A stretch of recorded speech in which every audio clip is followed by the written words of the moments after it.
Olá, senhoras e senhores, estamos aqui com mais um episódio do nosso CJPcast, podcast aqui do escritório Cunha Jordi Pinheiro Advocacia. Aqui do meu lado, Gustavo, de novo, depois de eu ter pegado falta, comandou o último episódio aqui, não consegui vir, mas enfim, coisas de trabalho, esse período é ralado. E nosso convidado aqui, Gustavo Srack, finalmente, Gustavo Srack, que é formado em administração, especialista em economia e finanças pela FGV em São Paulo e é sócio da Mendes Srack Soluções Empresariais. Estamos aqui hoje mais para ouvir, né, Gustavo? Aqui mais para ouvir, para conversar, amigo, né, de muito tempo. Exato. E Gustavo, muitas histórias. Se a gente fosse contar só as histórias, já dava um podcast. Tem meia-noite daqui. Exato. Difícil. É proibido as histórias, tem coisa que a gente vai precisar. Profissionalismo. Porque senão, se a gente contar muita coisa, a gente vai precisar cortar algumas. A gente pode falar de outros que não estão aqui. Gustavo, obrigado por ter aceito aí o convite. Valeu, meu amigo. Tem muito o que aprender aqui, que é um tema muito meio fora. Assim, a gente. Assim, só para posicionar também o tema. Os advogados, geralmente, assim, pelo menos aqui, no nosso redor, nos escritórios que a gente conhece. O modelo é basicamente a gente sempre fala em planejamento estratégico, em fazer uma série de critérios, de escolha de sócio e tal. No nosso caso aqui, por exemplo, a gente se uniu porque a gente é amigo, tinha um objetivo em comum, a gente queria ter um escritório próprio, prestar o serviço, confiava no táxi, juntou e foi. Ouvindo aqui algumas pessoas que vieram aqui, né, falar com a gente percebeu que todo mundo faz, a grande maioria que faz isso. Empreendedor, né? Ser empreendedor, ser brasileira. Mas agora nós estamos com um especialista sabe, nessas soluções empresariais, de formatação. De gestão, de planejamento estratégico. O que tu faz, Gustavo? Basicamente, assim, para a gente entender Boa basicamente pergunta. qual é. Primeiro eu queria agradecer, né, o convite de vocês. É um prazer estar aqui. Demorou, na verdade. Né? Demorou. Não existe demora, existe o tempo certo. O que a gente faz, Yuri? Quando eu digo a gente... Eu sou o Srack, né? E Mendes é o Caio, que é o meu sócio. A história é interessante, porque eu comecei com o Caio, eu sendo cliente. Eu trabalhava num grupo de comunicação aqui em Belém. E o Caio, a gente se conhecia de vista, de colégio. E o Caio acabou sendo o nosso consultor no grupo. Ah, certo. E quando eu voltei de São Paulo, que aí tu morou lá em São Paulo na mesma época que eu, tentei abrir uma consultoria empresarial e não deu certo. Eu lembro. Eu até brinco que era A e X. Eu queria ser o X do Ike Batista, não deu certo. Eu acho que foi por isso. Talvez. E aí eu voltei pro mercado e no momento certo, porque eu acho que tudo é no momento certo, eu conheci o Caio e em 2019 eu saí do grupo e abri novamente a minha consultoria de gestão. Quando eu digo gestão, eu sempre tive um viés de administrador, então eu foco na organização, de ter a estratégia correta, de ter os processos mapeados. Com processos mapeados, ter um sistema organizado, não só um sistema da atividade fim, no caso de vocês, a parte jurídica, mas também nas atividades meios, porque a tua tesouraria, o teu back-office está organizado, e ter as pessoas corretas. A administração eu enxergo muito com esse tripé. Pessoas, processos, sistemas e capital. Capital bem empregado com trabalho vamos dizer assim, que é a solução ideal para uma boa estratégia. Tem que ter um produto bom, tem que ter uma ideia boa, tá?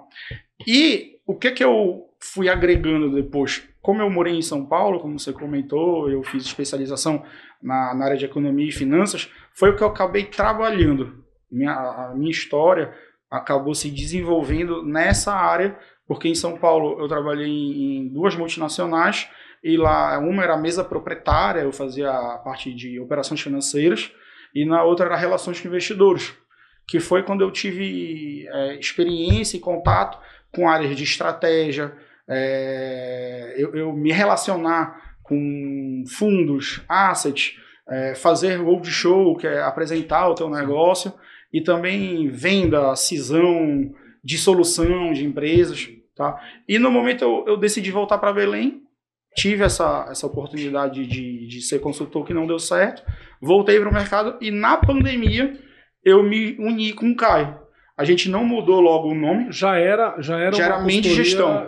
O Caio tinha Mendes Gestão, que é o que eu contratei e fui cliente dele. Quando você estava no grupo de comunicação. Isso. E quando eu saí do grupo de comunicação em 2019, eu abri a GSI Soluções Empresariais.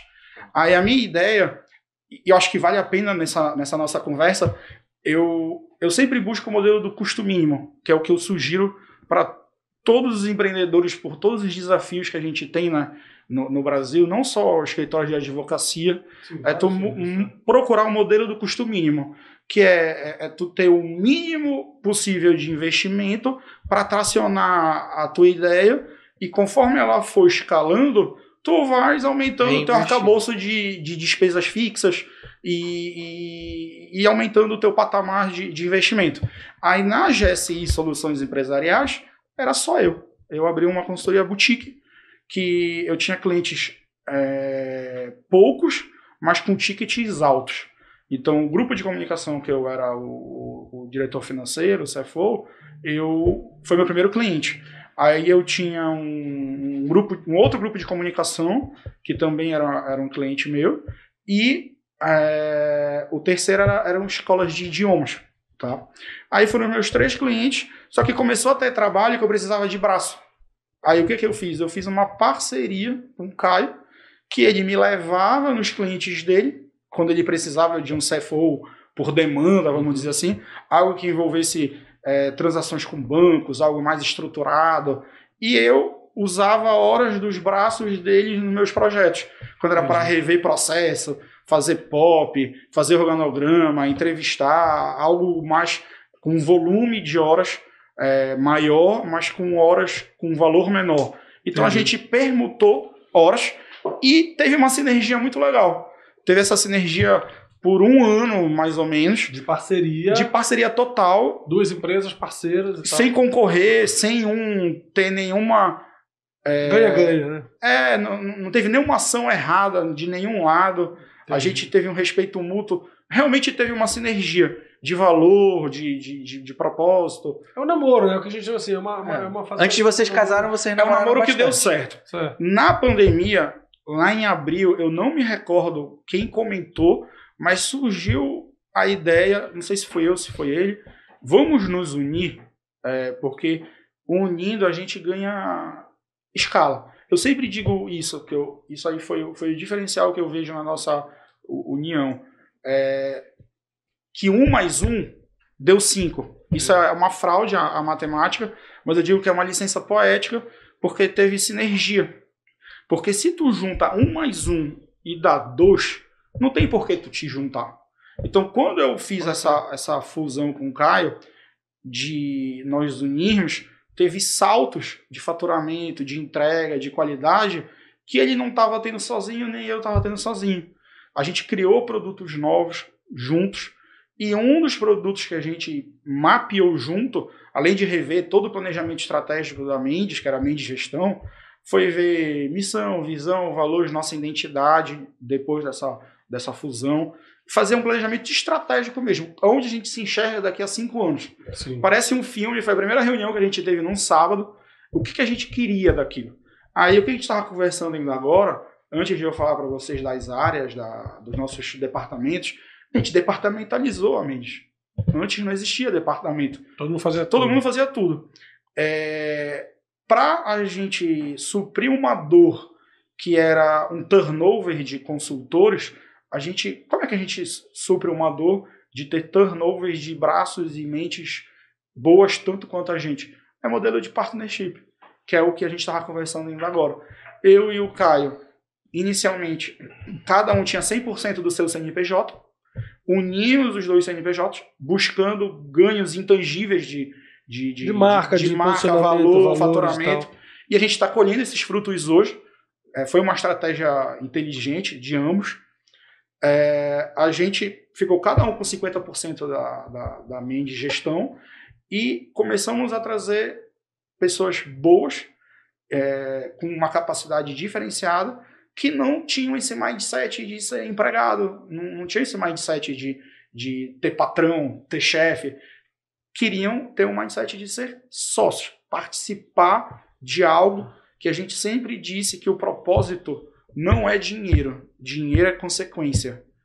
O propósito é atender bem os clientes, entregar um produto de qualidade, num ambiente de trabalho bom, harmonioso e com pessoas em volta de ti diferenciadas. É esse o nosso modelo de gestão, de entrega. E onde é que a gente fez isso primeiro? Na própria mente. Tá? A gente fez isso na própria mente.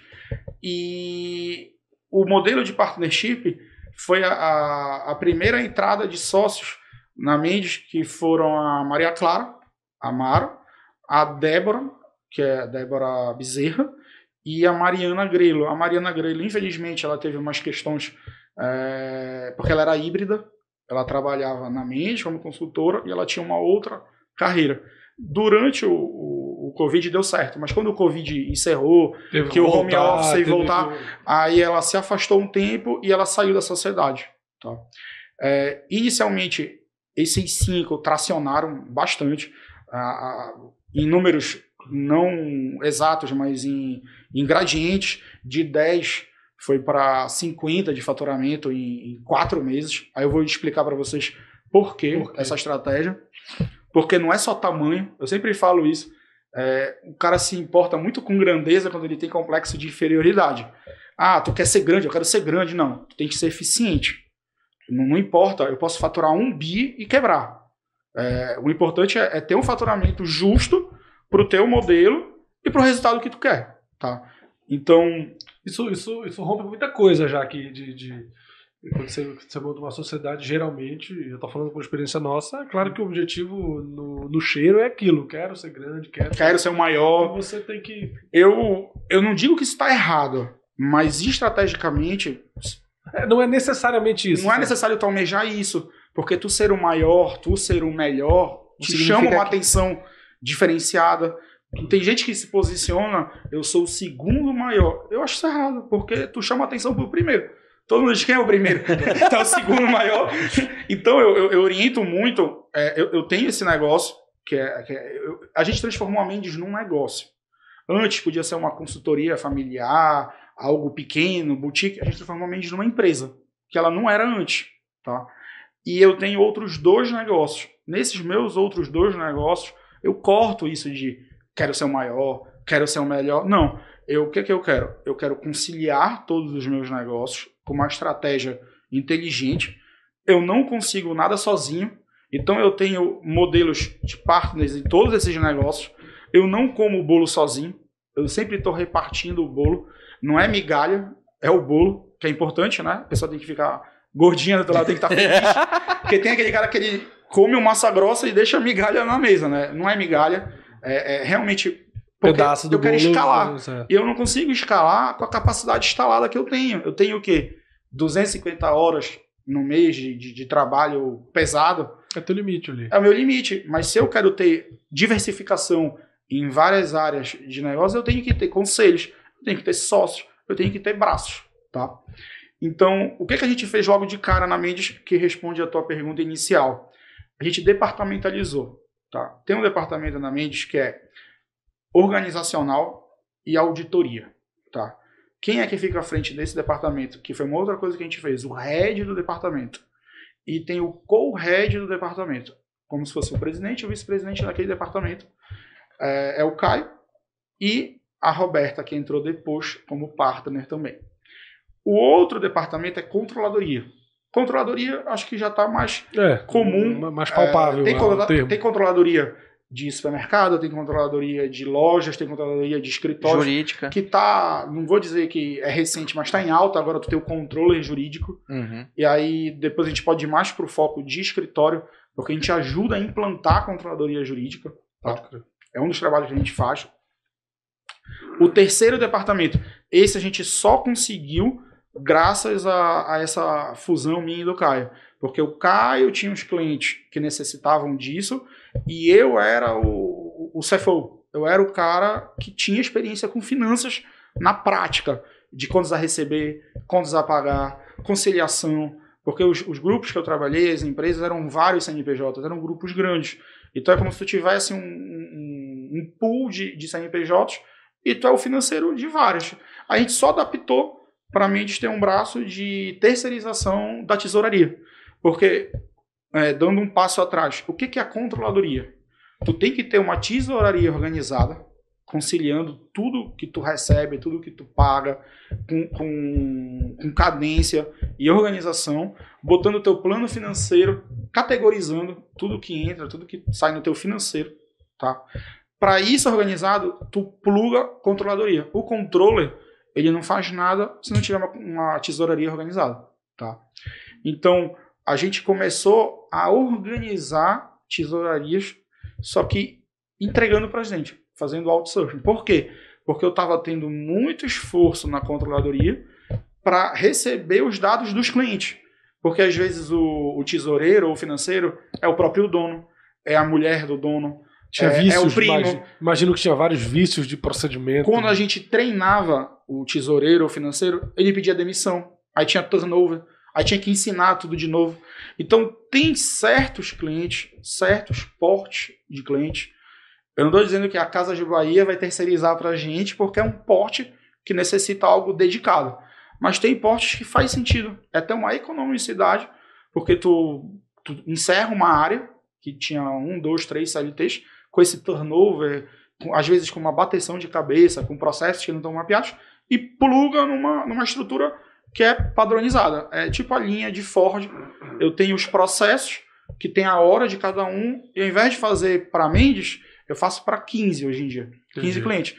E a gente não foca ser o maior, porque a cadência de crescimento é muito tranquila. Eu não chego e jogo 15 clientes novos na carteira. Eu seguro, às vezes, a entrada, porque eu gosto de crescer de forma organizada e cadenciada. Passos fixos, mas passos... Não para trás. Não é o voo da galinha. Entendeu? Então, esse terceiro departamento foi o CSC, ou chamam de BPO financeiro, que é tu terceirizar a tesouraria para Mendes Hack. O quarto departamento, ele também não existia formalmente, que é a área de fusões, aquisição, M&A e estratégia. Aí eu sou o head. No CSC, eu sou o head. Tá? A Débora é a co-head. É meu braço direito. Tá? Na controladoria, é o Caio com a Maria Clara. Tá? Na parte de M&A, fusão, aquisição, dissolução, briga entre sócios, pareceres de contratos com juros abusivos. A gente já fez um trabalho, uma vez que eu fui o parecerista, de sobrepreços em taxas de bandeira de combustível. A gente fez toda uma análise estatística e comprovou num parecer que estava tendo uma sobretaxação. Então, o escritório de advocacia usou o nosso laudo num processo jurídico, entendeu? Aí eu fico à frente, eu não tenho co-head. Aí a Débora, ela, apesar de ser engenheira de produção, a nossa primeira associada, junto com a Maria Clara, ela tem mestrado em área de humanas. Ela fez na Federal um mestrado nessa área de capital humano, focado em engenharia de produção. Tá? Aí ela abriu um braço para fazer recrutamento, seleção e treinamentos. E a gente sempre foi criando esses braços usando a própria Mendes como a mola propulsora.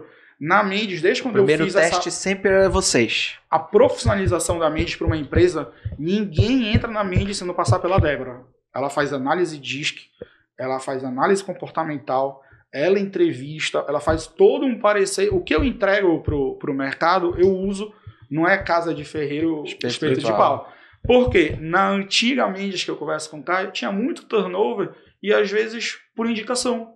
O consultor entrou porque alguém indicou, estava ali e vem. Só que aí não tem alinhamento de propósito.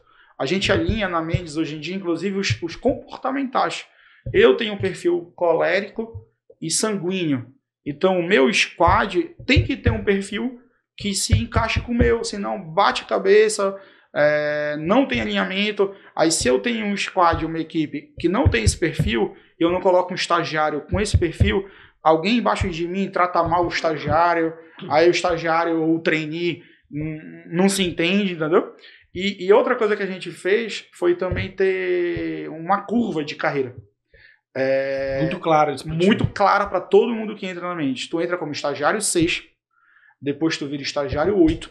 Mesmo tu já sendo profissional? Não, tem que estar na faculdade. Tá, entendi. O estagiário 2, ele estando perto de se formar, na Mendes é o oposto da tua dúvida. Tu vira consultor na Mendes estando na faculdade. Entendi. É capacidade, não é tempo. A gente dificilmente chega em 2 anos de contrato de estágio. Se a pessoa é boa, ela já vira trainee, e a gente tem uma consultora 1 lá na Mendes que ela se formou agora. E ela já tem uma remuneração, assim, um negócio e um aprendizado e um desenvolvimento fora da curva.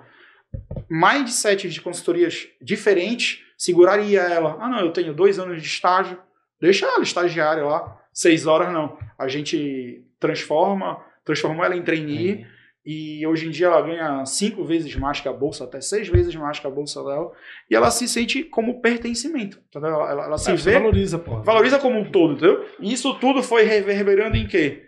Faturamento, qualidade do trabalho e entrega. Eu e o Caio, a gente conseguiu atender mais, porque a gente tinha a Débora, a Maria Clara, e começou a se ficar com pessoas boas em volta da gente. E não ter turnover, porque o turnover, tu ensina, tu treina, aí depois tu ensina, tu treina, e isso o cara nunca fica, né? É péssimo. E o cliente cria um vínculo, ele tem um vínculo de amizade, vínculo de relacionamento. Aí, além desses departamentos que eu falei para vocês, que o último é o de capital humano, que é só recrutamento, seleção e treinamento, tem o departamento de planejamento financeiro, que a Maria Clara ela é CFP, então ela é certificado de Financial Planner. Uhum. Então ela faz todo o planejamento do que tu enxerga nas tuas finanças pessoais ou nas finanças da empresa.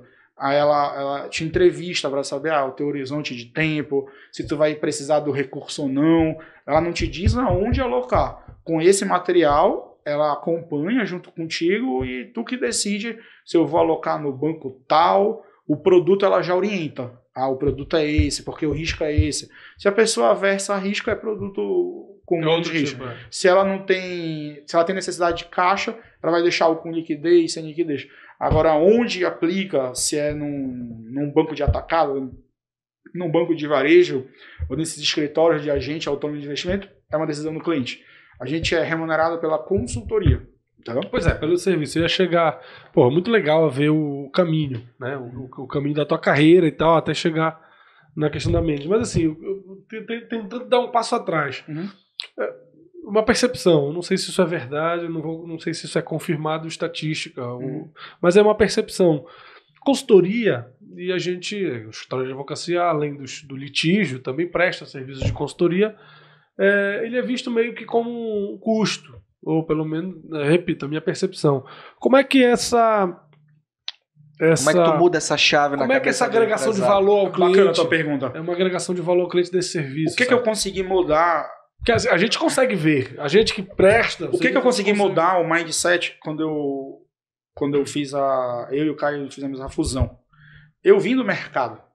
Eu não sou um consultor de origem consultor. Eu sentei do outro lado da cadeira.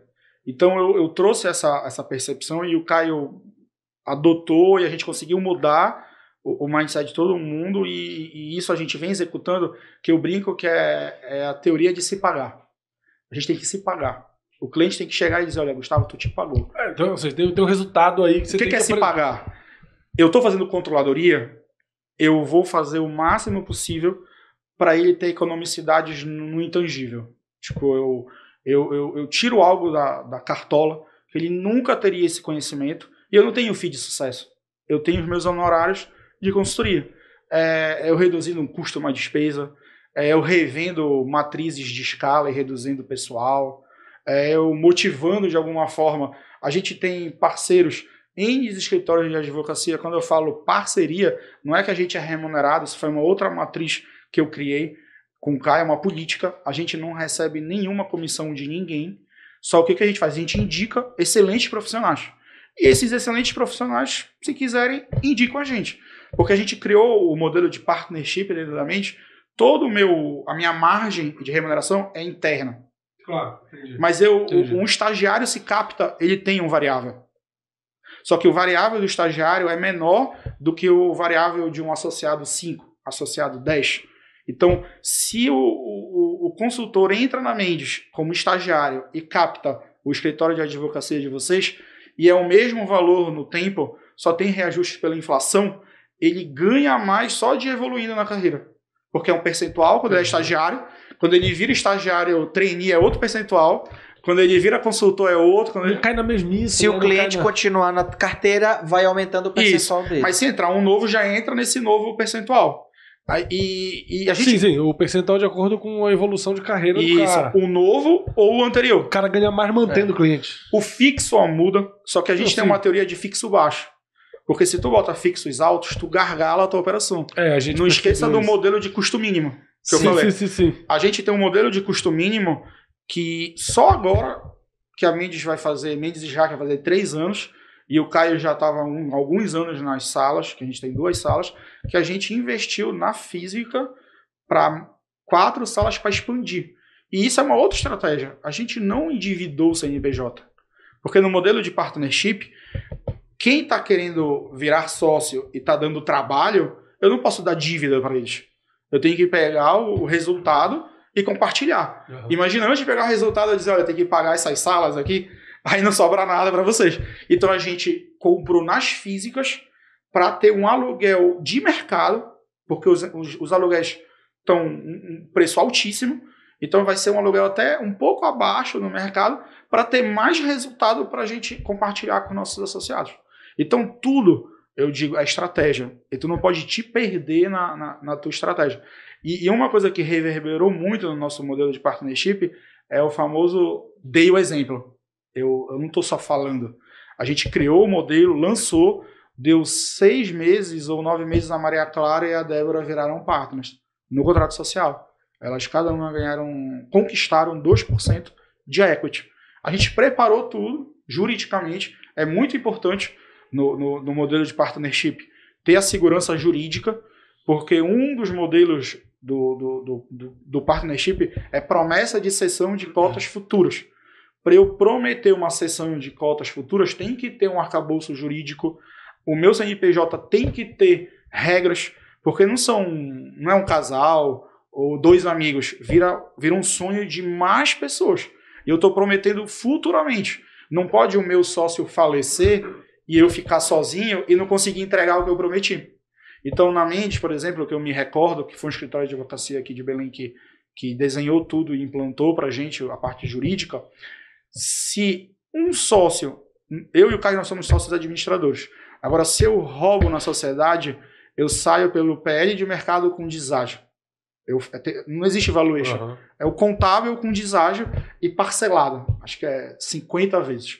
Agora, se eu decido sair porque eu quero sair, e aí é o PL contábil parcelado em menos vezes. Agora, se eu faleço, nenhum herdeiro meu tem direito de preferência para entrar na sociedade. Agora eles têm um valor de contábil com ágio e parcelas curtas. Porque a gente raciocinou que era um momento de dificuldade. A necessidade. Entendeu? A regra do jogo tá tudo na mesa. É um negócio de 7, 12 páginas que eu e o Caio a gente esmiuçou e depois replicou e tá uma harmonia na sociedade. A gente teve uma sócia que saiu. Aí, o que a gente fez? Teve até um associado nosso, ou uma associada, não me lembro, que queria comprar dela. Falei, não, vocês não estão entendendo. Não é só o requisito buy-in, é o requisito... Não é. O que tem no mercado? Bora pensar como financistas. O que tem no mercado é dinheiro, é liquidez. O que não tem no mercado? Então, equity. Não é um bem que eu vou lá na prateleira do seu mercado e compro equity. Quem comprou de volta os percentuais dela fui eu e o Caio. A gente botou de volta na Mendes, porque o que a gente quer e a gente não tem? O comprometimento de pessoas novas e sonhos e propósitos que eu vou fazer o quê? Entregar a equity. Então eu não vou chegar e vender e deixar um associado ou uma associada ter dinheiro e comprar. Ele tem que conquistar. É isso que a gente sempre fala. É um requisito. A gente não quer pecuniário, a gente quer o intangível de vocês. Entendeu? Porque o pecuniário no mercado eu consigo rápido. Eu pego um empréstimo, enfim. Aí a gente fez essa negociação, eu fiz como eu sou da área de M&A, eu que negociei com ela, fizemos os acertos, fizemos uma alteração contratual. Quem entrou depois no modelo de partnership? Entrou a Roberta, que ela... Acho legal falar um pouco da história delas. A Débora é a única associada que era a Mendes e continuou na Mendes Jaque. A Maria Clara veio da Cirela. Ela é engenheira de formação, morou fora, trabalhou fora. O que ela trouxe para mim, além do conhecimento dela matemático, de engenharia e de processos? Ela é black belt em processos, Sigma, uma coisa que eu esqueci o nome da letra. Ela trouxe o Asana. Não sei se vocês já ouviram falar. É um sistema, né? É um Trello turbinado. E o que a gente fazia na Mendes? Todos os nossos clientes eram acompanhados em Excel. Eu me lembro que esse Excel travava nas reuniões de segunda-feira, porque começou a ficar pesado. Tu botar as atividades, aí atualiza, eu ligava, Caio, tu tá com o Excel aberto? Fecha que eu vou atualizar, senão sobrescreve. Ela trouxe o Asana, ela fechou uma parceria com a Asana Internacional, então a gente representa o Asana atualmente aqui na região metropolitana, e clientes Mendes não pagam o Asana. Cada Asana é $15 o premium. Se tu é cliente da Mendes e tu é @CJP ou o posto tal, tu não paga, porque a gente é corp. Só paga quem é Mendes Gestão. Entendeu? Sim. Então isso acaba sendo o quê? Tô me pagando. Exato. Eu tinha um cliente que tinha 60 assinaturas do Asana. E a gente ajudou a implantar. Porque o Asana não é eu vou lá, assino, baixo e vamos. Não, eu tenho 2 escritórios de advocacia na carteira que usam a Asana e eu ajudei a implantar. Porque tem que departamentalizar. Tu tens que saber. Esse é o problema. E no final é um dashboard. É um dashboard com gráfico, com tudo. Eu cobro lá na Mendes, eu entro no painel, aí tem lá 300 atividades em andamento. Aí tantas atrasadas. Eu aceito no máximo 10% de atraso. Aí tem um gráfico os maiores atrasados. Aí tem um outro gráfico que eu vejo quem são os maiores com atividades em aberto. Porque às vezes o atrasado é porque ele está sobrecarregado. Mas normalmente não é. O atrasado não está sobrecarregado, é ineficiência. Eu tiro um print e jogo no grupo. Pessoal, atualizem o Asana, porque o Asana é para colaborar. Não é tu chegar, o tá sistema atrasado, não faz de si próprio. eu bico que... Não, mas é porque vocês têm os sistemas jurídicos. Isso. Sim. Tem o SAGE, por exemplo. Mas que também é de gestão, ele também funciona. Tem um pedacinho de... Mas é muito ruim a gestão. O SAGE, o estranho, TI Juris, eles são bons para organizar a tua parte jurídica processual. Eles te dão aqueles avisos que o processo movimentou e tudo. Agora, o Asana é legal para quê? Gestão mesmo. Tu vai ter uma sede nova. Aí tu tem as tuas ações, ele tem as ações dele, o Thiago tem as ações dele. E as pessoas têm as ações dela. É para projetos não jurídicos. Entendeu? Entendi. A gente usa na Mendes como atividade fim porque é projeto. Cada consultoria nossa é um projeto. Não envolve terceiros como o TJE, sim, o PJE, entendeu?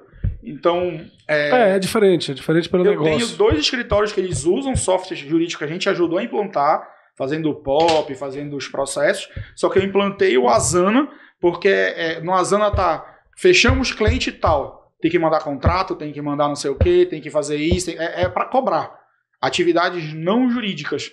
Tem que informar o financeiro. Empresariais, interna, de gestão. E caiu como uma luva, entendeu? É a grande falha nossa, porra.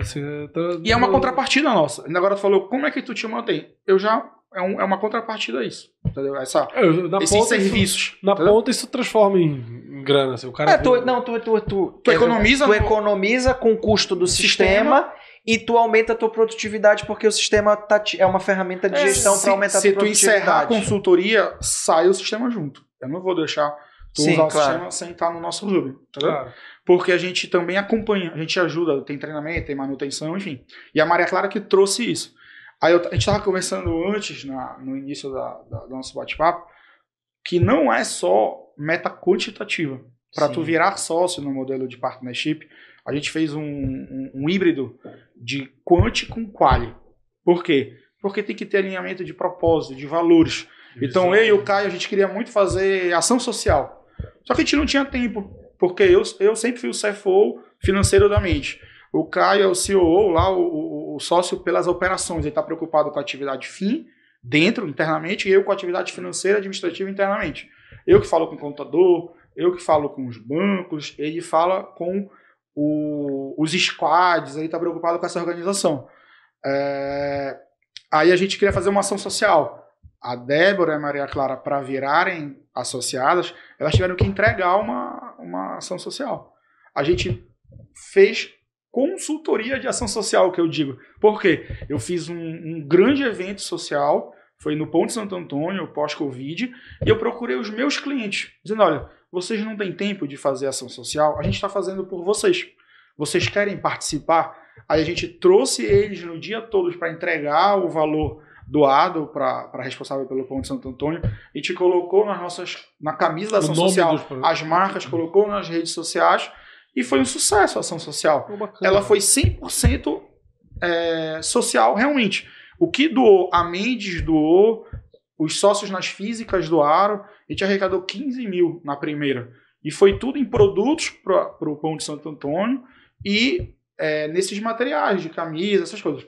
Na segunda, foi um abrigo de 300 crianças que em condições de vulnerabilidade, sem família e tudo. Aí já foi 25 mil de doação. Então, a cada ano vai ter a terceira agora. A gente está vendo uma clínica de tênis. Porque a gente vai... aquela luz, não sei o que, luz... Não, o professor que eu te falei que eu faço. Que, sim. A gente fechou um patrocínio com ele, a gente vai patrocinar, e vai ter essa clínica de ação social integrada, entendeu? Uhum. A gente achou muito bacana a ideia, e o legal é envolver os nossos clientes, porque a gente tem que implantar isso também na nossa carteira, essa preocupação com o social, e ao mesmo tempo desenvolve meta interna nossa. Quando teve a segunda leva de associados, eles participaram da ação social do segundo ano. Então, se alguém não participa, ele não está alinhado com os nossos valores, porque a gente participa. O que a gente está querendo é envolver. Aí tem uma meta quali que é desenvolver pessoas. Tu tem que desenvolver o teu braço esquerdo e o teu braço direito. Isso, muita gente não enxerga valor, mas tu não cresce sem braço esquerdo e braço direito. Não existe uma equipe de um só. Tu não consegue crescer verticalmente, entendeu? Aí tinha uma outra que era criar, tipo esse podcast, por exemplo. Aí tem uma sócia nossa que era implantar LGPD na Mendes. Então, tudo isso tu vai atingindo, aí tu incorporado, vira meta. Tu faz um match no quali. E no quanti, sim, é faturamento, resultado, fazer mais com menos, captar, enfim. Aí na média ponderada, se tu tinha um vesting para ter direito a 2%, tu atingiu 50%, tu ganha 1%. E assina um novo vesting de 6 meses. As nossas janelas são de 6 em 6 meses. Agora, eu já fiz um trabalho de modelo de remuneração, a gente chama de modelo de remuneração variável e crescimento vertical, de 3 escritórios de advocacia. E não foi esse modelo da mente. Não existe modelo forma padrão, de bolo. Padrão não. Cada empresa vai ter a sua necessidade. O Fernando falou isso. O Fernando falou porque como começa o trabalho para terminar nessa estratégia? Eu tenho que saber o que tu podes compartilhar. Na Mendes, a gente criou um modelo que eu só compartilho até um certo ponto do cliente, tem o faturamento do cliente. Então tem o percentual ideal de comissão. Tem um percentual que a gente criou de atendimento. Porque se tu não capta ninguém, tu vai te frustrar. Mas e se tu é uma máquina de atender? E adianta... Eu brinco, a minha esposa, se assistir, eu digo, adianta roubar e não conseguir carregar? Ela fala, que exemplo horrível. Roubar é horrível, tá? Eu vou mudar o ditado. Adianta tu captar um cliente e não atender? A gente aqui é todo mundo sócio, formador. O diferencial do prestador de serviço, eu digo, eu e o Caio, é assumir o BO. Claro. O sócio, ele vira quando ele assume o BO. Se tu tem um consultor e fica te trazendo problema de cliente reclamando, não vai ser teu sócio. Eu quero distância. Porque adianta captar e não carregar? Tu tem que captar e entregar. Tem que assumir o BO. Então, a gente criou meta de remuneração. A meta é o do partnership. Agora, a remuneração mensal é composta. Se eu capto, eu ganho um percentual. Se eu atendo, tem um percentual. Tu pode ter captado, mas eu tô atendendo. Então, pode ter um cara dentro da mente que é uma máquina de atender. Não capta ninguém, mas atende, opera. E ele tá evoluindo, tá ganhando bem, entendeu? Só sócio é head de departamento. Aí tem uma verba que é para departamento. Eu, por exemplo, todo o trabalho que é M&A, fusão, aquisição, planejamento estratégico, o que for, eu tenho o percentual do departamento. No CSC, eu posso captar e não ser o head. Então, tipo, o Luiz Fernando, que é o nosso associado agora, o nosso sócio, ele pode captar um cliente que tem um trabalho da área dele, que foi um pilar que eu acabei não falando, mas é logística, produção, estoque, ele é dessa área de operação, ele é nosso head de operações, e ele foi a segunda fusão que aconteceu na mente, porque ele tinha a consultoria dele. Não é fácil tu convencer alguém que vai ter mais valor junto do que sozinho, e o Fernando teve essa visão, eu não precisei convencer, a gente só conversou, e hoje em dia ele depõe e conversa ele que falou aqui, foi muito melhor para ele caminhar junto. A gente diz que o caminho é importante também, porque tem que ser um caminho prazeroso. Entendeu? A gente teve aqui a Cecília, que fala sobre o escritório de advocacia. Ela falou assim que muitas vezes o caminho ele é mais importante que o destino, porque o destino você muda às vezes. Sim. Você tá num caminho de A e B. E nada contra quem quer caminhar sozinho. Sim, claro. Mas eu sou um cara coletivo. O caminho, eu sempre digo assim no escritório, dividir para multiplicar. O caminhar é importante, acho que é talvez mais importante porque o destino você muda, tuas metas, você reavalia. Eu gosto de estar aqui com vocês e eu sei que tem um squad de sócio, tem uma sócia que está até expandindo para outro município e tá tudo bem, tá tudo organizado, eu consigo me ausentar para fazer algo diferente. Como eu falei, a Mendes Hack é a minha empresa e o meu negócio principal. Os meus outros negócios é mais diversificação, eu não perco tempo.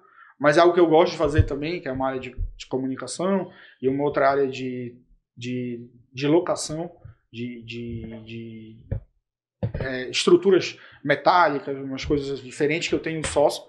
E então o legal é isso. É tu ter eu saí agora 10 dias de férias. Tu trabalha pra caramba também, mas quando tu tiveres a oportunidade de viajar 10 dias, tu sabe que tem o Caio tá cuidando. Entregue, eu brinco que quando um grande sonho do Caio é ser pai. Aí nasceu o Telzinho. E ele fechou um cliente no dia que o Tel veio. E quem assumiu o cliente logo no início, tracionou até ele voltar, fui eu. E muito em parceria. Ele falou, não, Gustavo, eu vou dividir comissão. Eu falei, Caio, não, é seu o cliente. E é uma via de mão dupla, porque quando eu me ausento, ele dá um carinho, uma atenção, porque não é meu, dele. O cliente é da Mendes, entendeu? Que é a nossa marca, Mendes Hack. É isso que ela representa. Então, essa sensação de pertencimento, esse senso de dono, hoje em dia a gente está alcançando quase 30 Mendes Hack. Tem os colaboradores que são mais administrativos e back-office, que é do CSC, e tem a carreira de ser consultor. Consultor, a maioria tem outros negócios. Tipo, eu tenho uma sócia que tem um biscoito, que é empreender. Eu digo que para tu ser um bom consultor, tu tem que entender a dor do empreendedor. Claro. Não é só o livro. Não, é o que eu digo assim, o consultor que não empreende tem alguma coisa errada. Tem uma coisa errada. Então eu já mudei esse mindset. E tem que empreender e ter sucesso. Porque se for empreender e quebrar, pra que vai te ajudar? Mas assim, o empreendedor que já quebrou, mas conseguiu desenvolver, ele traz uma experiência, uma carga para o cliente que é austeridade. Eu até falo sempre que não adianta tu organizar o teu CNPJ se tu não tiver organizado as tuas finanças pessoais primeiro. Porque a gente encara muitos casos de clientes, enfim, que sangra o CNPJ. Sangra a empresa inteira e ele está sem austeridade, sem disciplina, sem controle na física. E confunde as entidades, que é o conceito que vocês, como advogados, conhecem. Confusão patrimonial, é o início do fim. Muito, o que a gente até conversou sobre isso, que CPF é uma coisa, CNPJ é outra. O teu CPF tem que estar alinhado com o teu CNPJ e o teu CPF e o teu CNPJ não pode depender do e os teus valores, né? Terça-feira agora eu até comentei com vocês, uma das coisas que eu fiz junto com o Caio, a gente não é se afiliou, a gente se inscreveu corporativamente no Aldeia, que é o Lab Ventura, que é do Marcelo Magalhães. É um clube do livro de empreendedores. Não existe livro que no tema não seja os departamentos que a gente está conversando aqui. O livro do bimestre passado era Gestão, que era o antigo CEO da Dell. Aí esse bimestre agora foi Lucro Primeiro. Aí eu fui o debatedor na terça-feira. Então, eu vi a postagem. O que a gente fez primeiro na mente? O nosso nível tático, que são os sócios associados, e o nível de consultor 2 e consultor 1, todo mundo está na aldeia e é pago corporativamente pela mente. São 14 inscrições. Por quê? Conhecimento, desenvolvimento de pessoas é intangível. Faz parte do processo. É intangível. Eu prefiro tirar aqui com a mão esquerda 0,5% da comissão. A comissão poderia ser 30%. Aí eu vou botar 29%, porque eu vou pegar esse 1, reter na fonte, e com essa mão aqui eu vou desenvolver a pessoa. Tá bom? A gente obriga que leiam, porque tem um debate nosso depois. Tem os debates na aldeia, que é todas as últimas terça-feiras do bimestre, 3, que é lá no Casamia, e depois tem o nosso debate. E o que é interessante? Isso é até uma estratégia. Uhum. O Caio, com toda a bagagem dele, ele é viciado em ler livro, ele já era de clubes de livro de assuntos gerais e genéricos. Quando ele leu do Peter Drucker, um livro de gestão de alta performance, ele implantou ações na mente. Lá fala de ter reunião one-to-one, de feedback, de 15 em 15 dias, que tem que ser uma reunião otimizada, com uma pauta definida e ter constância. Aquela reunião que tu faz em pé, inclusive. Mas com a pessoa, para dar feedback direto, acompanhar. A gente mudou como era internamente na mente. A gente estava tendo uma reunião, quando a gente começou, que era toda segunda-feira. 8 horas da manhã, eu sei porque eu sofria para acordar cedo. E via todos os clientes. Só que ela começou a se tornar ineficiente. E tu tens que aprender isso conforme tu vais crescendo. A gente sentiu isso também. Porque eram vários squads que ficavam passando por clientes que não atendiam e ficou muito cliente e no final só ficava, não, vai, passa. E tava dando uns problemas nos clientes que a gente não pegava na reunião. Aí a gente fatiou essa reunião de segunda para esse one-to-one. Se reinventou de algo que era do caramba no início. Ajudou muito a reunião de segunda-feira. Só que quando a gente era 12 pessoas. Agora bota 30 pessoas num ambiente para ver 60 e poucos clientes. Quando eram 20, era tranquilo, entendeu? Então isso tudo a gente vai se adaptando. Isso é estratégia. Tu não pode ter a tua mente fechada, empacotada e avesso a mudança. A novas mudanças, novas tecnologias, nova forma de tratar as pessoas, enfim. Acho que isso é muito importante.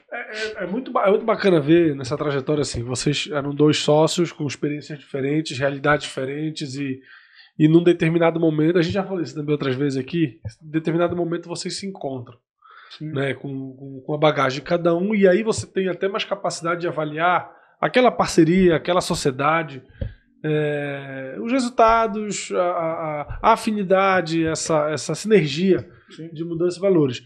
Mas tem muitos casos que, nossa, que eu tô gera sempre, atrito. eu tô sempre fazendo esse bate-bola aqui, pegando nosso caso como exemplo, porque a gente já viu que tem muitas diferenças, mas tem muitas semelhanças de cada escritório de advocacia. Assim, a semelhança é prestação de serviço e sociedade, e são pessoas que estão entregando. Mas no nosso caso, a gente foi a minha primeira experiência como sociedade, foi a primeira experiência do Thiago como sociedade, não foi a primeira exatamente do Gustavo, mas, assim, com protagonismo, vamos colocar assim, tá certo, Gustavo? Sim. Com protagonismo foi. Então a gente meio que começou mesmo vendo as dores, sentindo as dores e no caminho e tal. A gente não trouxe bagagens de experiências diferentes, a gente foi aprendendo no caminho junto. Uhum.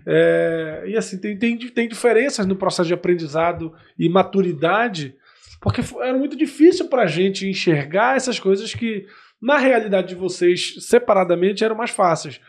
Você falou da tua experiência em São Paulo. Já era pelo que eu entendi, essa realidade de visualizar o negócio com esses departamentos, com a definição clara de missão e transformar isso no dia a dia, na prática. Participar dos planejamentos estratégicos, contribuir. Isso já era uma realidade que já traz.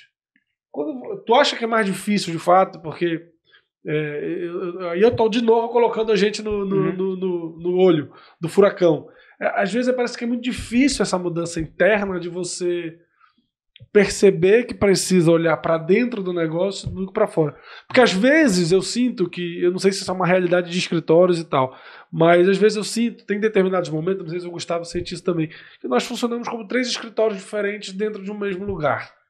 Sim, até que a gente parou para pensar, a gente já fez esse processo de olhar para dentro, vamos de novo, melhorou muita coisa, mas volta e meia a gente ainda tem precisa melhorar isso. A gente ainda tem, eu percebo às vezes que a gente ainda funciona de certa forma. Escritório de advocacia, Yuri, querendo ou não, a gente está falando de uma classe representativa. Consultoria, se for analisar, tem muito... A quantidade é menor, sim, óbvio, a comparação de volume e tudo, do que o escritório de advocacia. Eu acho que o primeiro ponto é rever a estratégia. E isso... Vamos lá. Só para ficar nesse ponto, sem querer te interromper, mas assim, o que seria...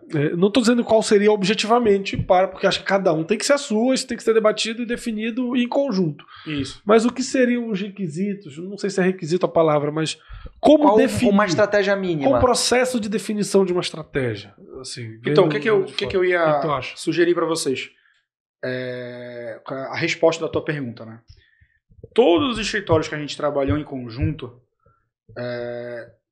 eu vou dizer que 60%, 70% mantiveram algum relacionamento com a gente contínuo, tá? Não existe a solução ideal. Sim. É uma anamnese, o que vocês conhecem na área da saúde. E o que é a anamnese na nossa área de consultoria? É um diagnóstico com revisões de tudo que está sendo feito a nível estratégico do teu negócio. Vai desde organizacional, controle, a parte societária, a parte de desenvolvimento, as entregas, onde está o teu valor. Então, o que eu ia te dizer inicialmente, eu vejo muito valor, porque eu sou um consumidor de consultoria nos meus outros negócios, de trazer alguém que agregue valor a esse debate. Porque quando tu está internamente querendo desenvolver algo que não é o teu hard skill, não é a tua expertise, e o advogado em si, ele é da área que a gente dizia antigamente que é CH, né? Humanas.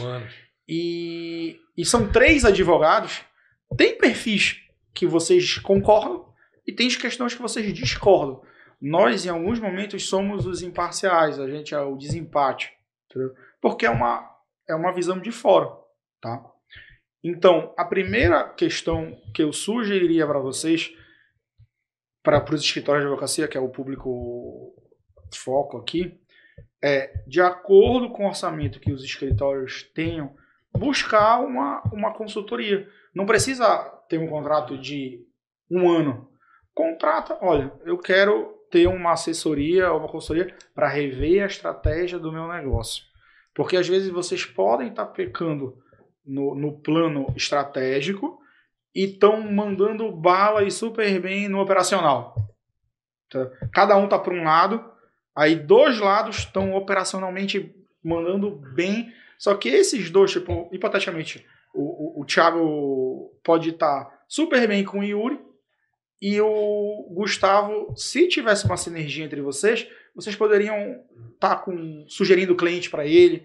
Se tivesse uma conexão entre os produtos, tivesse essa harmonia de entrega, de acompanhamento, de vocês às vezes até conversarem. A gente resolveu questões em escritórios que faltava... Tete a tete, assim. Conversa, reunião semanal de início com um software mostrando os clientes, porque ficava cada um por um lado, que às vezes tem isso, né? Tem isso. Ainda fica fora do município. E tá todo mundo preocupado, tipo assim, captar e resolver o BO do cliente, e não olha pra dentro. Não é captar. Não, e tem diferenças de perfil de escritório. Né? Eu tenho perfil de escritório que são 3 sócios que trabalham na mesma área, uma boutique daquele nicho, daquele segmento, daquele negócio. Sim. No nosso caso, são áreas diferentes. Então, assim, são escritórios que... nós somos um escritório que a gente abrange algumas áreas e cada sócio é responsável por Mas o que a gente acabou fazendo na Mendes. Vocês não são generalistas, vocês são especialistas em cada área. Porque tudo isso que eu te falei aqui que tem de serviço da Mendes, se falasse o Gustavo e o Caio, vocês estão doidos, né? Como é que a gente vai atender tudo exato. Isso? A Mendes é generalíssima. Para ter esse departamento, tem a Débora que faz o outro departamento. Vamos dizer assim, fazer uma comparação, o CNPJ é generalista. Ele é um hub de soluções, por isso a gente botou soluções empresariais. Eu não comentei, e não quer dizer que é menos importante, mas tem a Vitória do Opaso também, que é a nossa associada, e ela tem uma história, eu isso acho legal. A Roberta, ela trabalhava na Nespresso no Canadá, e esse hunting de ter essa associada, que ela tem um potencial fora da curva, não é à toa que ela está com a gente. Teve um hunting, teve a análise da Débora, não é a Roberta, que trabalhava na Nespresso no Canadá, na matriz, não, Débora, conversa. Tem todo um rito. E isso tá muito na estratégia. Eu e o Caio, nós tínhamos 50% cada um, realmente. Atualmente a gente tem 39%, se eu não me engano. Mas a gente escuta todo mundo. Até na compra, que eu falei para vocês da expansão das salas, teve direito de todos os sócios, majoritários ou minoritários, comprarem. A gente ia fazer tipo um pool. Só que acabou que ficou só eu e o Caio. Mas toda a decisão, desde trocar, botar uma cortina, algo que seja estratégico, encerrar um cliente, ou abrir um departamento novo, entrar uma sócia nova, passa por todos. E eu falo, Caio, se eu criei o modelo de partnership e eu estou premiando braços inteligentes e mentes inteligentes para trabalhar com a gente, por que eu não vou escutar? Senão eu não trazia, pô. Desperdício da porra. Mas tem gente que é assim. Não, a gente quer decidir só, não quer escutar ninguém. É um pouco do vício do próprio ser humano. Valor, assim, valor. É muito acúmulo de conhecimento e sei lá, empirismo, né, na prática. Ou seja, você perceber e abrir mão, que é muito mais cômodo você tomar uma decisão dando um tapa na mesa e decidindo por si só e dane-se, entendeu? Mas será que é melhor esse mindset? Claro que não é. Aí eu queria, assim, a gente vai filosofar aqui, mas assim, o que seria a gente, tudo gira em torno da estratégia.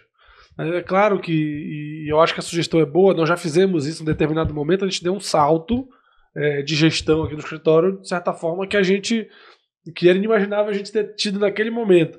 Mas o que é estratégia? Assim, eu ia ver planejamento estratégico. Planejamento estratégico. Tem que ter um planejamento, é o que eu sugiro, de 2, 3 ou os próximos 5 anos, nos tripés que eu ainda agora até comentei. Pessoas, processos, sistemas de inteligência e controle, porque senão tu não ganha escala. Tá? Sim. Capital, do que não é intelectual, se for funding, tem que ter a matriz correta, que não adianta tu ter todos esses pilares e te financiar da forma errada, com dinheiro caro, ou todo o dinheiro de vocês, capital próprio. Eu até fiz um vídeo falando que capital próprio é mais caro que capital de terceiros, não tem que ir atrás de um capital de terceiro inteligente, longo, com carência, que espere a tua ideia ou a tua nova estratégia maturar para depois tu começar a pagar com o teu lucro, tá? A gente arriscou tudo, né, no caso. Quando a gente tipo assim, o capital que hoje tem no escritório é nossa pessoa física, não teve ainda, por exemplo. Mas foi um de conta e risco que vocês fizeram. Sim, exato. Sim. Mas vamos dizer, num processo sugestão técnica... Num processo mais maturado, mais tem que fazer um equilíbrio. Claro. Porque até análise de projetos, às vezes tu diz não para um projeto porque o custo do capital tá caro. A gente não diz aí tu diz não. No começo, quando você põe o capital próprio, a primeira coisa que você quer é ser remunerado desse capital que você fez. Só que o capital próprio é caro. E você polui a sua estratégia. Quanto é que tá a Selic? 13,75 ao ano. A inflação, a meta é 4 e alguma coisa, apesar de estar 10, 11. Mas bora trabalhar com a meta. Tu pega 14 mais 5 ou 4 alguma coisa, vai dar 19. O teu beta de risco, o segmento de vocês, nem é um risco alto. Mas porque é prestação de serviço, mas tem um risco, que é o que te remunera por ser empresário, certo? Sim. Vocês têm capital de terceiro na estrutura de vocês? Não. Mas com esse beta de risco, com a Selic, com a inflação e o custo de oportunidade, porque vocês poderiam estar em casa aplicando o dinheiro de vocês e só vendo a Copa do Mundo. Eu diria que o capital de vocês próprio custa algo entre 20% e 25%. Ao ano de remuneração. Tem propostas bem melhores que isso no mercado. Se vocês não tiverem sendo remunerados, eu não sei quanto é que tem de capital empregado aqui, mas se a remuneração não for algo entre 20% e 25% ao ano, que dá o quê? Dá 1 e alguma coisa ao mês, não valeria a pena. 2 ao ano. Mas normalmente, como vocês são uma prestação de serviço que é mais trabalho intelectual, tu não tem essa questão. Agora, num varejo, tem estoque, numa construção que tu compra o terreno, tu edifica. Se tu não faz uma incorporação rápida e vende para ter o capital dos teus clientes, tu tem que botar muito capital em risco, pode inviabilizar todo o projeto. Só que aí se tu vai para uma matriz que tu capta um recurso de longo prazo, de 10 anos, que te dá uma carência de 4 anos, com juros subsidiados, é uma média ponderada. Certo. É 25% de juros ponderado por X% de capital e esses outros 10% por X faltante, o Y. Quando tu multiplica, tu tá teu custo de capital para 12, 13, 14. Né? E isso faz com que teu projeto fique melhor, mais rentável, entendeu? Uma margem maior, claro. A gente tem análises que eu já falei para empreendedores, dizendo, olha, esse hospital que você quer abrir, se tu botar todo o teu capital, o projeto é inviável. Agora, se tu pegar uma parte, 30%, 40%, ele é viável porque o capital de terceiro inteligente é mais barato. Tá? O cara, mas eu vou me endividar. Não é assim. Porque é uma sensação falsa total. É uma sensação falsa. Às vezes é difícil para entender. Esse capital que tu não tá aplicando aqui, esses 30, 40, tu pega e bota em outro projeto vencedor. Aí que tá o tchan das finanças, entendeu? O grande... Agora, se não tiver projeto nenhum, eu só tenho esse. Exato, pronto, é isso. Aí fica um negócio assim, tu fala, porra, mas eu vou ficar pagando para banco? Mas aí tem uma outra análise financeira inteligente. Sócio é casamento. E banco, esses 30, 40, tem entrada, recebe os juros e some. É aquele serviço sem nota. Tu pensou agora que deu uma sinapse aí. É o serviço sem nota. Se tu não tem 2 projetos vencedores, tipo 2 prédios que tu vai construir, claro. Só tem um prédio, às vezes tu não pega um dinheiro de terceiro barato e tu pega um sócio, porque tem às vezes que o sócio só entra porque é investidor. Tem N casos. E tu tem essa matriz de risco de tu ficar com sócio a tua vida toda. Entendeu? O dinheiro barato que entra numa parte, e não pode ser 100% de capital de terceiro, claro. Até porque tu não consegue. O máximo que tu chega é 75, 79, tem que ter uma contrapartida do capital próprio. E toda empresa, eu até me lembro quando eu gravei esse vídeo que pediram lá no nosso marketing, teve um estagiário que fez um título para o vídeo. Aí era intuitivo que o negócio, qualquer negócio podia ser 100% de capital de terceiro. Eu falei, bicho, não existe isso. Porque a primeira coisa que tu faz quando tu abre uma empresa é integração de capital. Não existe capital zero, não tem PL, é só banco. Não existe isso. Eu falei, bicho, não existe isso. Muda esse título aqui. Não dá. Que viajaram, velho. Mas é um equilíbrio, entendeu? Então, e quando tu tá só, qual é a tua matriz? Porra, não é melhor eu ter uma participação solo e ter um dinheiro que entra e sai, um cash out? Então, isso aí. E acho que é o X da questão. Mas o que vocês tinham que... Os escritórios de advocacia, comumente, eu gosto muito de ter analogia com startup. Tu tens que estar sempre analisando o teu negócio como se tu tivesse do zero. Nascendo. Exato. Esse é o espírito. De 3 em 3 anos, de 4 em 4 anos, 5 em 5 anos, tu tens que pensar, eu sou uma startup. Base zero, entendeu? Eu quero me reinventar, senão tu não cresce. Não cresce, concordo. Tu vai estagnar, entendeu? Concordo. Acho que é essa visão, assim, que... É você considerar que esse bicho é um leão. Ideias novas. Eu vi um escritório uma vez. Inovação. Que ele tava travado no faturamento dele. Aí eu acho que escritório de advocacia, vocês podem ter duas atividades econômicas que a OAB autoriza. É advogar e ser imobiliária ou não é consultoria mesmo. Acho que consultoria de cobrança. Sim, tipo isso. São quinais diferentes. Sim. Então, só de tu já ter dentro do teu escritório 2 atividades diferentes, já é um plus. Tem segmentos, por exemplo, de carta-fiança para bloqueio judicial. Tem cliente que está desesperado às vezes e não tem patrimônio e está morrendo de medo e não gosta. Ninguém gosta de ficar do Bacen Júri toda hora te bloqueando.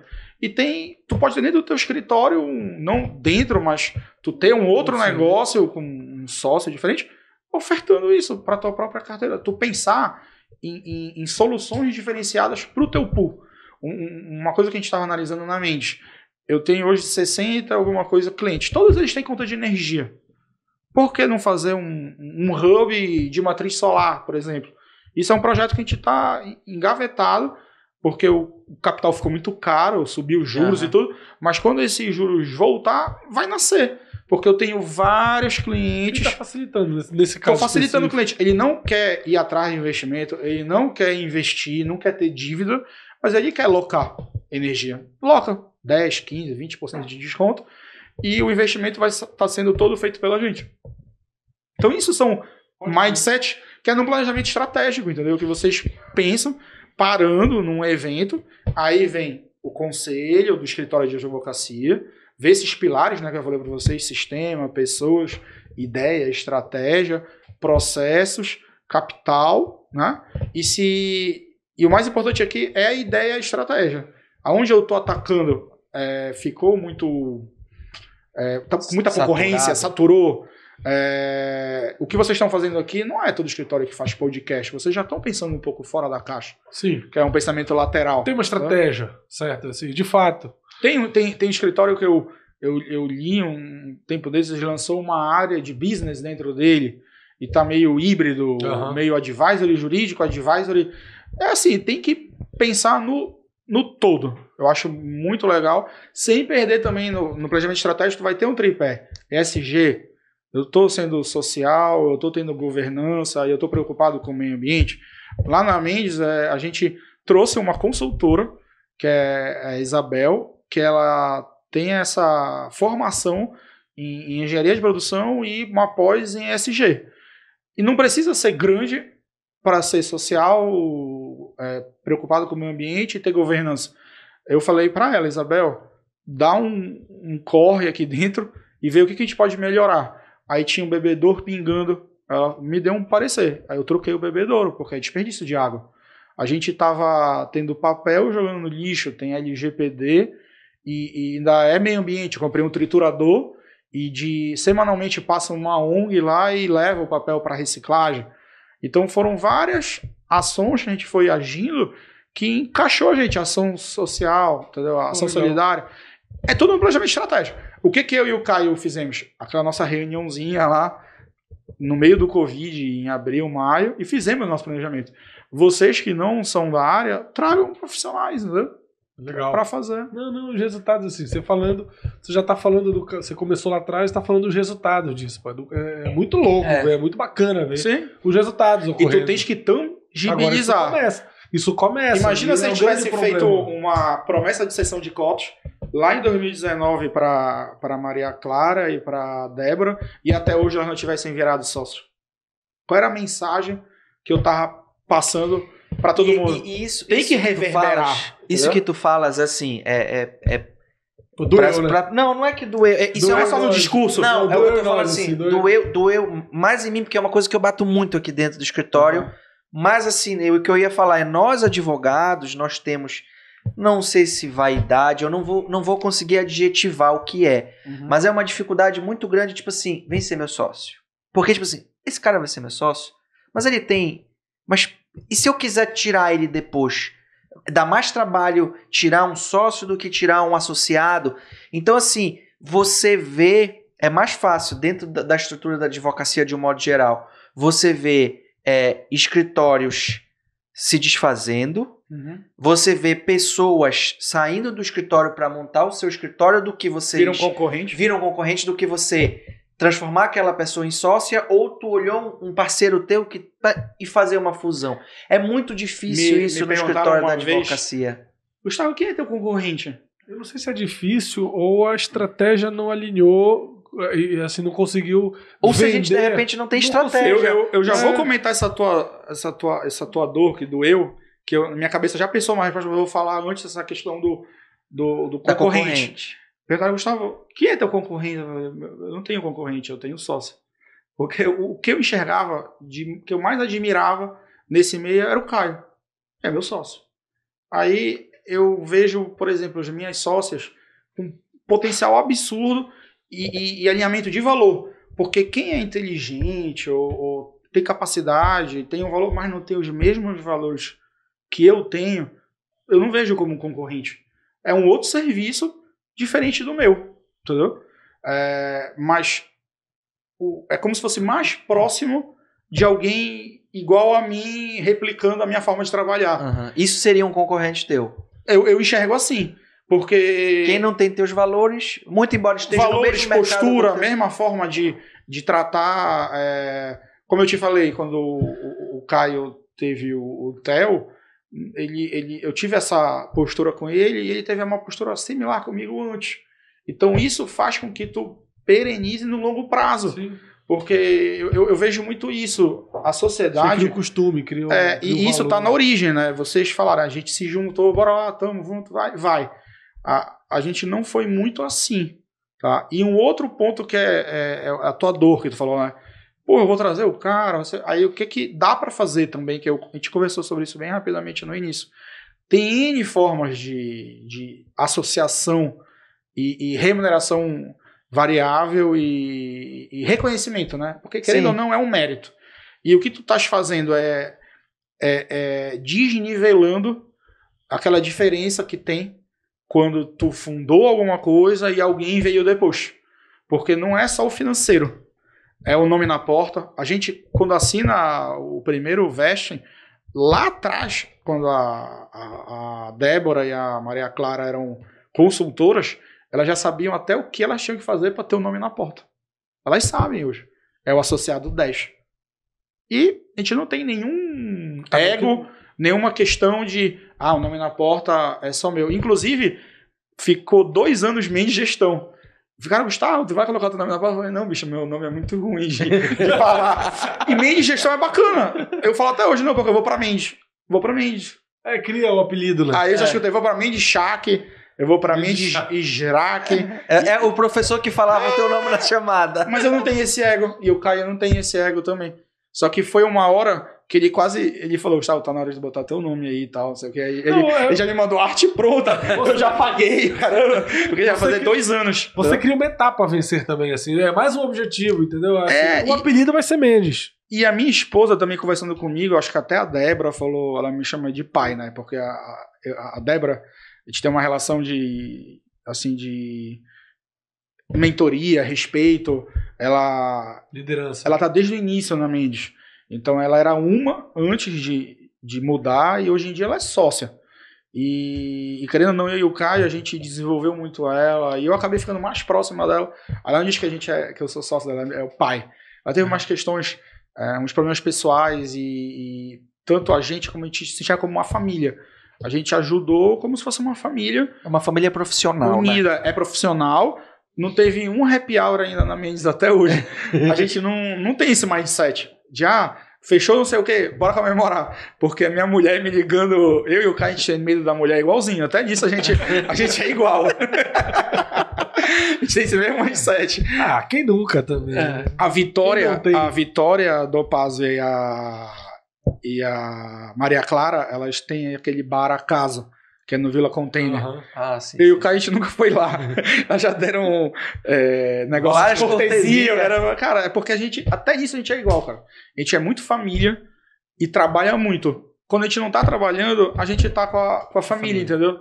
E tá certo, tá errado, mas é mindset. Se eu tivesse um sócio, tipo Playboy, que meteu o carro na árvore, não ia dar certo. Porque eu ia viajar com ele pro trabalho e minha mulher tá, e aí, Gustavo, o que vocês estão fazendo? Onde é que vocês estão? Então tudo é um casamento. E a tua resposta da tua dor é os outros modelos. Porque não é uma fórmula exata. Eu não sou o dono da razão. E o segmento de vocês ele é muito mais líquido do que o nosso de consultoria. Como assim, líquido é oportunidade. É tudo uma questão de oferta e demanda. Qualquer insatisfação, vocês são muito parecidos com o segmento da saúde. Meu pai, meu tio, é todo mundo médico. E eu tenho clientes que são hospitais. Se tu te junta e tem uma faísca, algum ruído, tu tem liquidez em Macapá, tu tem liquidez em Belém, aí tu fica nessa sociedade aqui, mas tu tá trabalhando ali, porque vocês são muitos, é uma área que tem muito profissional, mas também tem muita demanda, entendeu? Então, essa liquidez, essa demanda de mercado maior do que a oferta em alguns casos, atrapalha nesse modelo de shares, né? Porque eu estou falando até agora só de entrar no contrato social, mas não precisa entrar no contrato social. Como eu falei com vocês ainda agora, tem phantom shares. Tem muita startup que às vezes ela não remunera o associado ou alguém com valor no contrato social. Eu crio cotas fantasmas, que é phantom shares, aí eu faço o valuation da minha empresa. Aí, desde a tua entrada, aumentou 10%. Aí eu pego esse valor e te premio em 10% num aumento, ou 10% numa meta, entendeu? Independente se tá na sociedade, se tá no contrato. Não precisa. Tá Aí entra a segurança jurídica.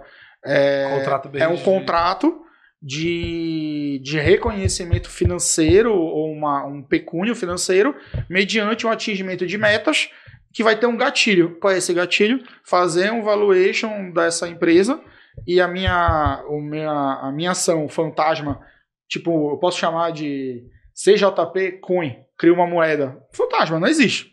No mundo tem o real, tem o euro, mas não tem a CJP Coin. A CJP Coin M3 valia R$1. Aí agora, um ano depois, vai valer 1,10, porque eu fiz o valuation da CJP e ele aumentou em 10% com as minhas contribuições. Entendi. E daqui a 10 anos? Aí qual é a segurança jurídica? Aí vocês têm que dar. Eu faço isso muito, essas ideias, e às vezes já existe no mercado, eu só adapto porque o consultor, o assessor, tem que ter essa visão.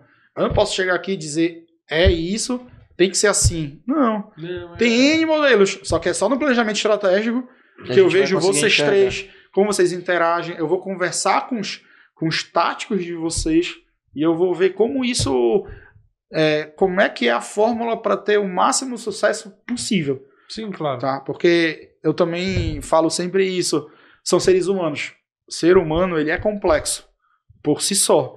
Quando tu envolve o ser humano com finanças e ainda a parte jurídica e metas para atingir resultados, é algo que tu não pode garantir, mas tem que otimizar ao máximo com todas as ferramentas para ter sucesso. E o maior ponto que eu sempre digo é acompanhamento. Não adianta tu fazer planejamento estratégico, definir tudo e virar um book, que nem um livro que tu não lê. O cara vai lá na livraria, compra 10 livros e não lê nenhum. Tem que fazer e tem que ter a rotina e a constância de acompanhar. Vai virar cultura. Não precisa ser todo dia. É mensal, é bimestral, trimestral, é na reunião de resultado. Todo mês eu tenho uma reunião de resultado e eu vou ver as macroações no planejamento se aconteceu. A gente usa aquela metodologia PDCA. Tu planeja, vê se aconteceu, se não aconteceu, por que não aconteceu, age para planejar de uma forma diferente. Senão tu não fica no círculo virtuoso, tu fica num círculo enxugando gelo, entendeu? Então a gente usa muito o PDCA para acompanhar o planejamento estratégico. Isso é muito importante assim, quanto a gente negligencia, a gente é meio que refém da rotina, do dia a dia, do processo de cliente, cada um com a sua área, cada um com sua cadeira, cada um com seu office, cada um com seu time, e você acaba esquecendo esse olhar para dentro e discutir a estratégia. De fato, a estratégia do teu negócio, como fazer assim. E o mindset é importante, você querer crescer sempre. Quando eu digo crescer, não é apenas de faturamento. É mindset de crescimento, né? Que tem que ter um mindset de crescimento. Tem que ter. E quanto mais você tem isso incorporado, mais você se inquieta, pelo menos, para buscar esse resultado, que no fim das contas é o que se desejou um dia quando você ou entrou como associado no escritório ou entrou como estagiário no escritório, você montou a sociedade, como é o nosso caso. Tem um caso lá nosso de crescimento que é interessante, que ele teve que ter uma trilha num cliente que teve uma terceirização. O cliente chegou e falou, eu quero um outsourcing teu, era longe, era numa outra cidade. Aí ele foi nessa trilha de 6 meses, quando ele voltou, ele pulou quem não quis ir. Então isso é um mindset, uma oportunidade. Multinacional faz muito isso. Eu quero ser diretor jovem e pular uns gerentes mais antigos. Aí eu vou para uma filial lá no interior de não sei de onde. Quando eu volto, tem gente que vai para o México, em filiais. Eu já tive um amigo que foi até para Venezuela. Ele até passou mal lá, que ele não comeu um negócio estragado. Mas enfim, quando ele voltou, ele já voltou dando salto. Entendeu? Pagar o preço. Vocês são 3. Como é que vocês enxergam o longo prazo? Daqui a pouco vocês vão estar cansados um pouco também. Como é que é a sucessão e a perenidade do CJP? Se vocês me disserem, meus filhos vão ser advogados, a gente já desliga tudo aqui. É isso, a gente enxerga a Mendes Hacker e o Caio no futuro, a gente no conselho, tá? Com os nossos sócios, alguns no conselho ou trabalhando, e mais sócios novos e Porque, querendo ou não, a gente está construindo uma marca. É uma empresa, entendeu? Tem uma carteira, tem um know-how, tem um intangível que todo o tempo está desenvolvendo produtos novos, está desenvolvendo sistemas novos de fazer o mesmo, mas de uma forma diferente, entendeu? Então, assim que vocês têm que ter esse mindset. Pode crer. Como é que, assim, como é que você imagina essa... Você falou muito em departamentalização da empresa, vocês fizeram esse caminho.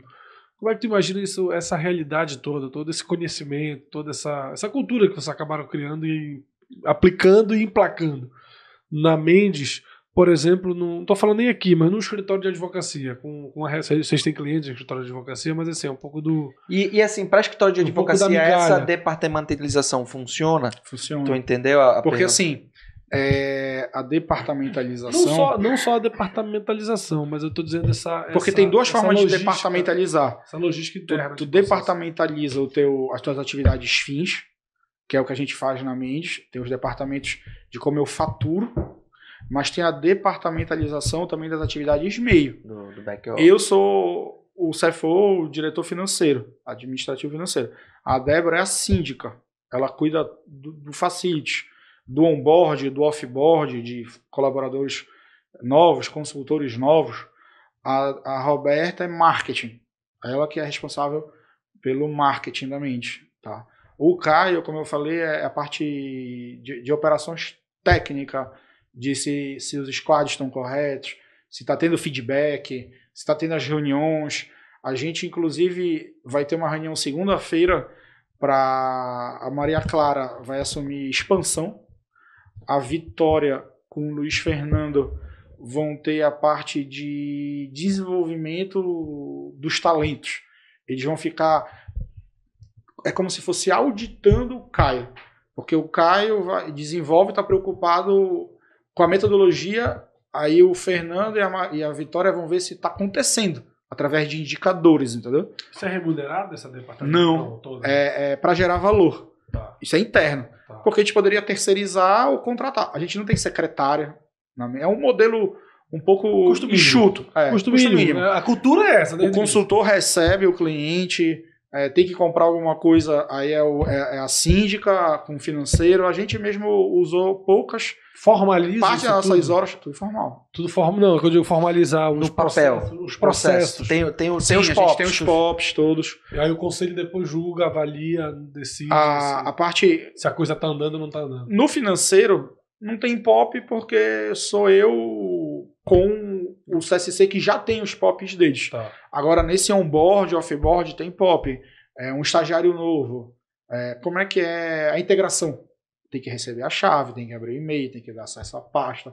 Agora, como é que é o desembarque, quando ele vai sair da estrutura? Tem que devolver a chave, o Caio tem que tirar o acesso. Ele fica nessa parte dos acessos todos, porque é a operação, enfim, Sim. Eu fico no meio, entendeu? Nas atividades de meio.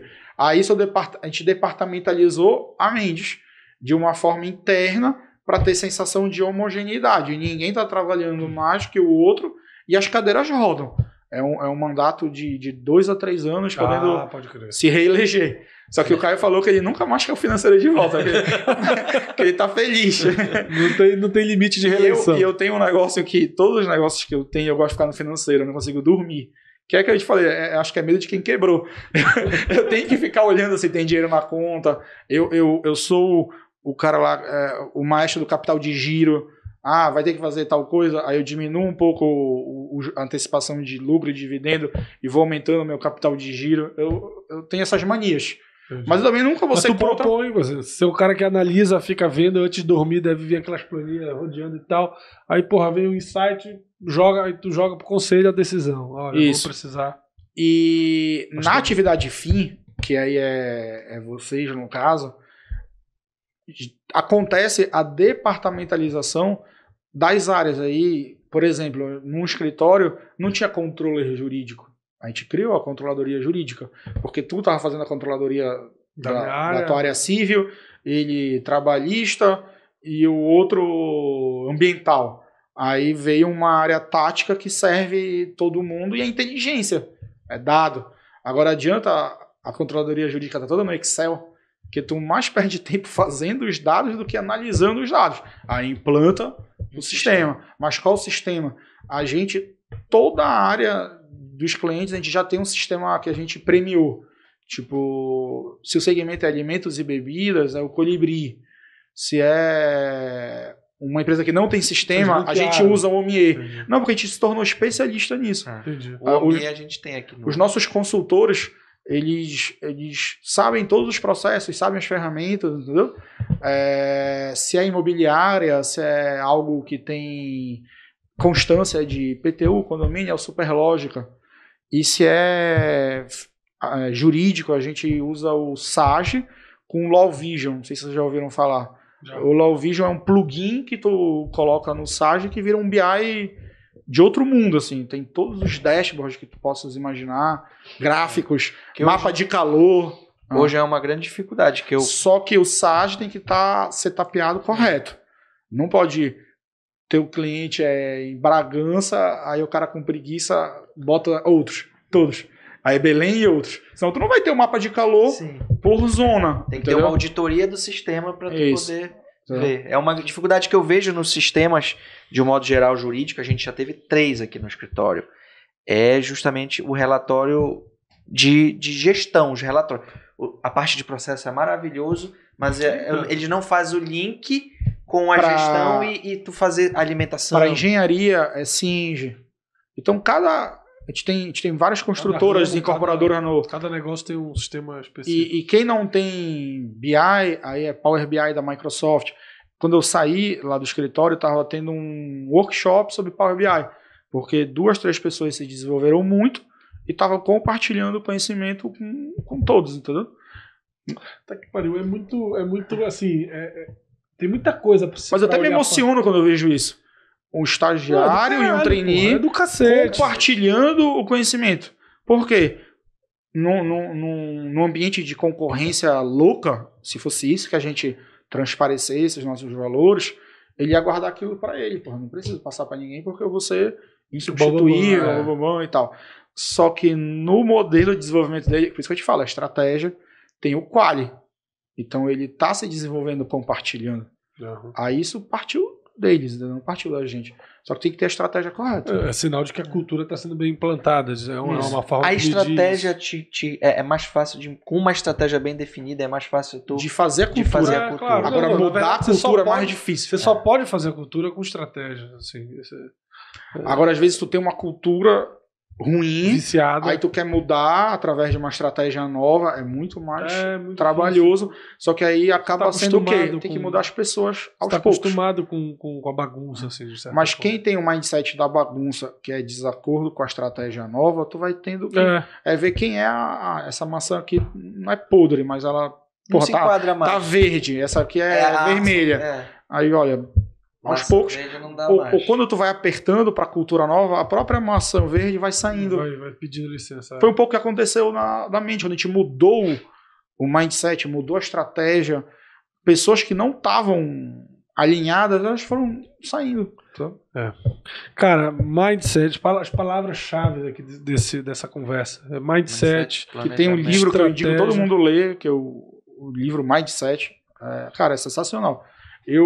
Vocês me conhecem desde a infância, né? Eu nunca fui muito de ler. Eu sempre fui muito visual.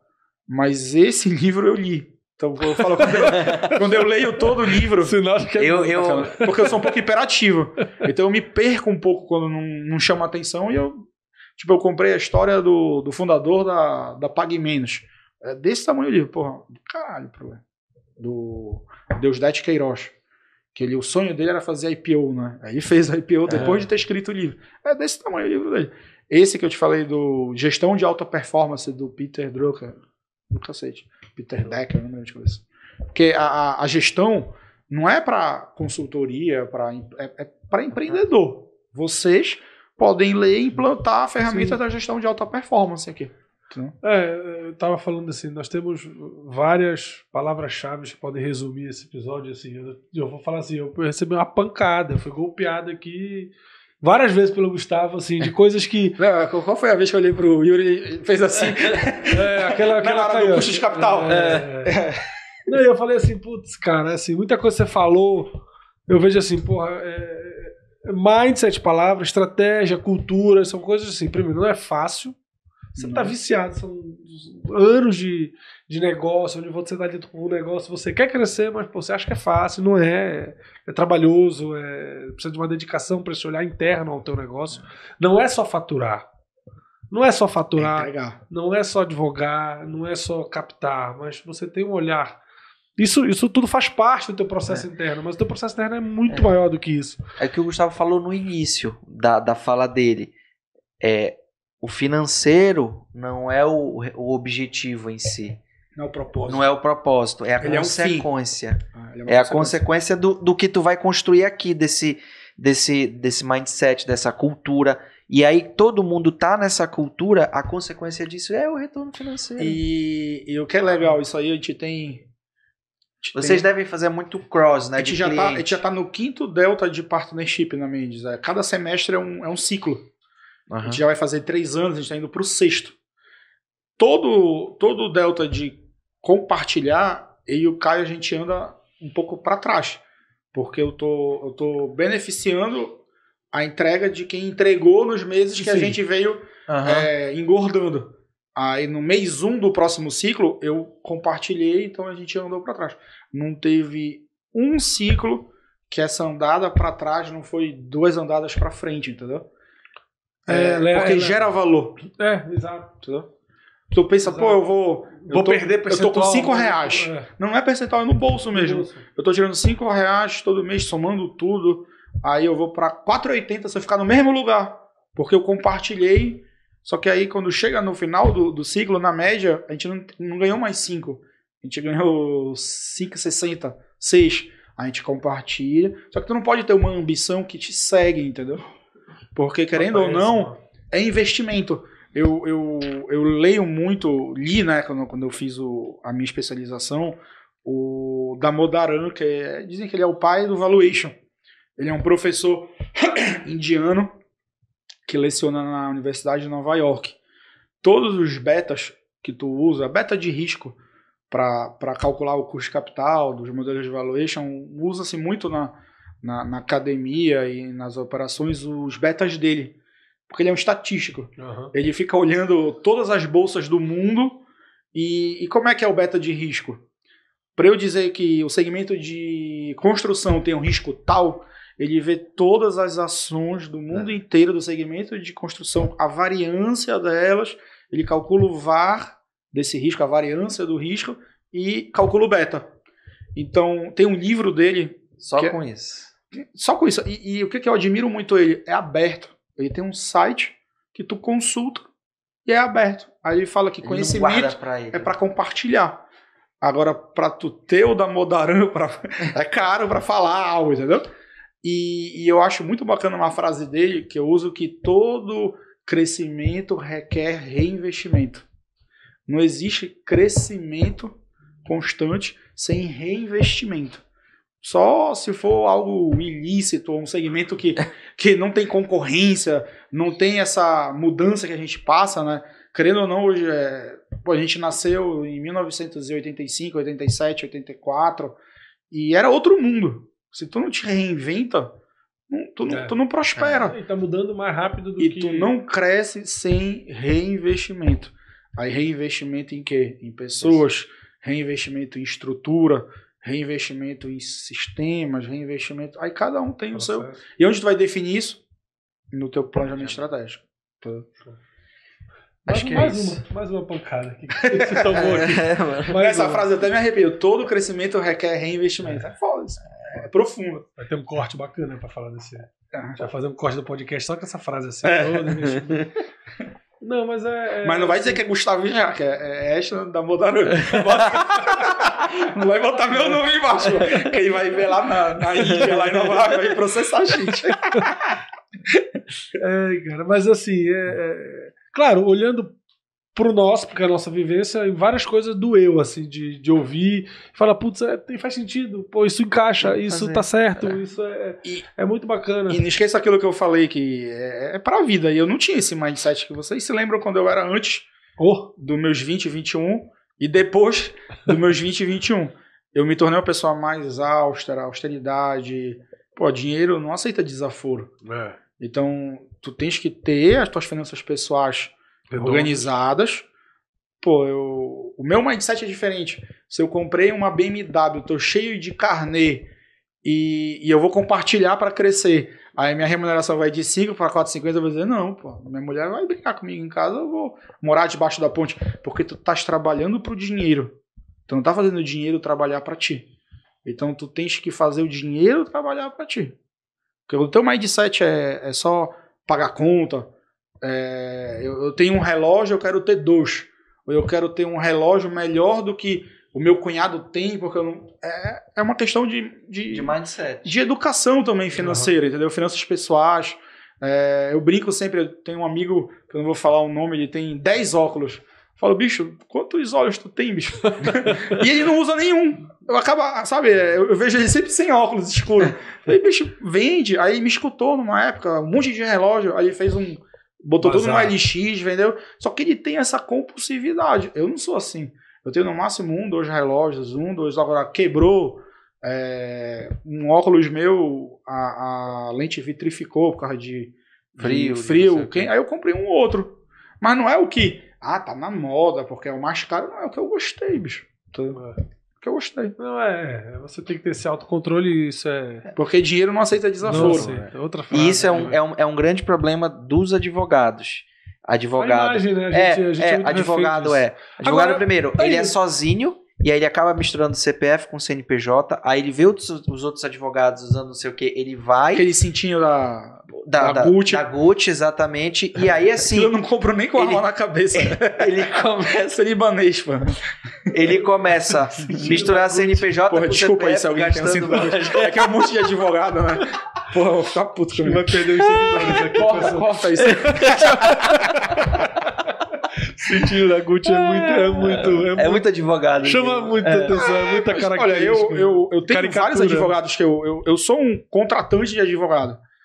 E eu vejo muito a entrega. Não é o sentido da Gucci. Mas tem clientes que enxergam aquele personagem, né? Mas faz parte. Mas aí é bacana, a gente foi em São Paulo no final do ano, porque a gente começou a criar isso também, vamos ver como é que tá funcionando as coisas lá fora. Vamos ver, a gente foi, São Paulo visitou os escritórios lá. E assim, uma experiência muito legal que a gente viu. Eu trabalhei em São Paulo, trabalhei num grande escritório, a gente convivia com outros grandes escritórios, esses maiores do país, assim, aquela coisa, né? Aquele castelo, você entra... eu vejo muito track record. Eu vejo assim, esse cara aqui recuperou créditos que eu vi recuperar. Não é aquela turma que ainda tá nem homologado, já tá pegando o fio. Não, ele espera os 5 anos. Pô, aí eu vou nesse cara. Não, sim, mas eu digo a imagem, o quanto o cara investe no... É porque diz que quanto mais sucesso financeiro tu transparece, é porque tu teve sucesso de fato. De fato. Mas às vezes às vezes não é. Mas não é tudo falsificado, às vezes. Ainda mais São Paulo, lá na 25. Eu viro um shake árabe lá. Mas eu digo assim, o cara vai no escritório, tem aquela estátua de mármore, um quadro de Picasso. Mas isso tá mudando um pouco. O garçom com a luva branca e tal. E, a gente já vê hoje... Assim, a gente foi no social, ambiental e a governança. Com alta excelência técnica. Mas enxuto. Sim, enxuto. A gente visitou um escritório que era um puto escritório e eles eram nesse padrão que também não tinha um secretário. Quem recebeu a gente foi o sócio. Foi a head de... Mas é porque tá mudando o mindset dessa questão. Assim, o mercado também tá vendo assim, a percepção do cliente.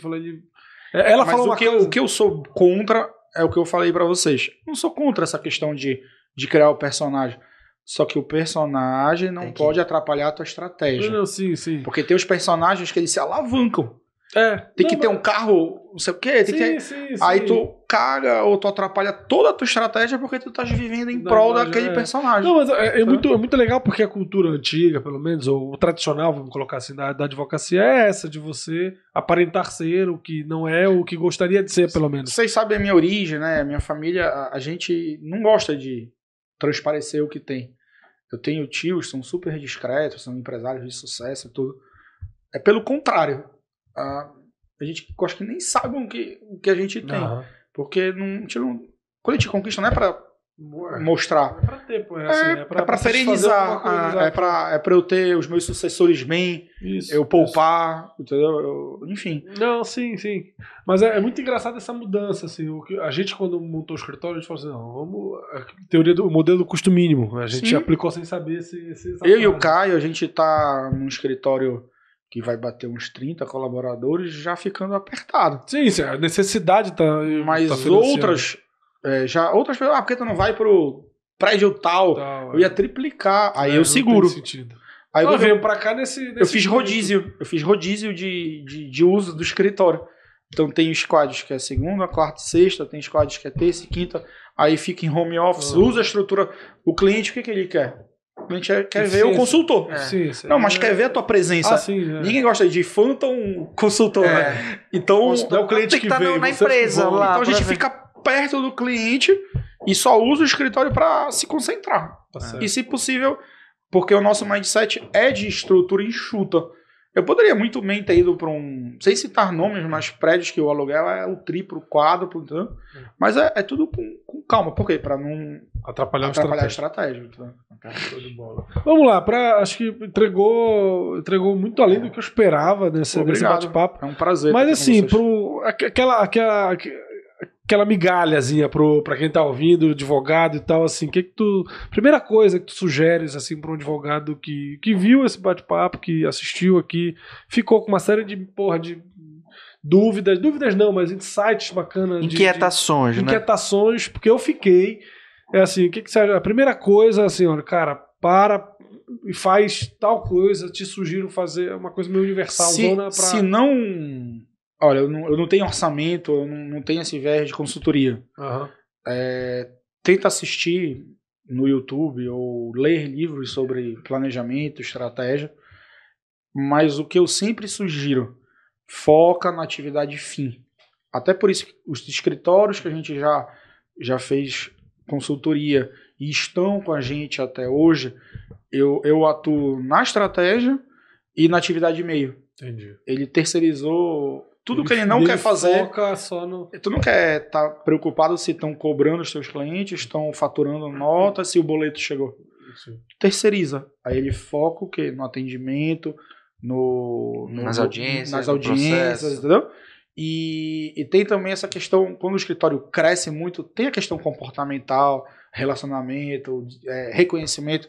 Eles também, se tu for perder tempo com isso, eles acabaram delegando pra gente isso, que é a gente estruturar o modelo e acompanhar.